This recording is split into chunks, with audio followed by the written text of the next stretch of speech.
Top quality और consistent performance के लिए सिर्फ सिल्वर पंप नाम याद रखना। અહેવાલ બાદ ઉડી અધિકારીઓની ઊંઘ. રેલવે વિભાગના ઉચ્ચ અધિકારીઓ ફિલ્ડ પર ઉતરશે. રેલવે વિભાગના જનરલ મેનેજર ડબલ્યુઆરના સીપીઆરઓ ઘટના સ્થળની મુલાકાત લેવાના છે. યોગ્ય કામગીરીના અભાવે હજારો મુસાફરો ત્યાં પરેશાન થઈ રહ્યા છે. આ દુર્ઘટનાને પગલે 25 ટ્રેન કેન્સલ કરાઈ 7 ટ્રેન ડાયવર્ટ કરી દેવામાં આવી. કાળુપુર રેલવે સ્ટેશન પર અનેક પેસેન્જર્સ અટવાઈ ગયા છે. ટ્રેન કેન્સલ થયા અંગે સતત મુસાફરોને એલર્ટ કરવામાં આવ્યા હોવાનો પણ તંત્રનો દાવો છે. અને ઘટના સ્થળે યુદ્ધના ધોરણે કામગીરી ચાલી રહી હોવાનો પણ દાવો કરવામાં આવ્યો.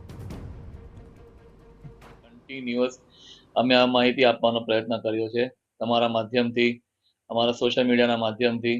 અને જે પણ પ્રવાસીઓ જે રિઝર્વ ટિકિટ બુક કરે છે અને જે નંબરથી એ લોકો ટિકિટ બુક કરે છે, સેલફોન જે સેલ નંબરથી, એ નંબર પણ એ લોકોને મેસેજ ગયો છે રેલવે તરફથી કે આ ગાડી જે છે વંદે ભારત ગાડી છે જે બડોદામાં ટર્મિનેટ કરવામાં આવી છે, એનો પણ મેસેજ ગયો શતાબ્દી ગાડી બડોદામાં ટર્મિનેટ થશે કે કોઈ ગાડી ગુજરાત એક્સપ્રેસ ફૂલ્લી કેન્સલ્ડ છે, એનો મેસેજ પણ એ લોકોને ફ્લેશ થયો છે મેસેજ એ લોકોના મોબાઈલ પર. એટલે એટલી પ્રોબ્લેમ નથી.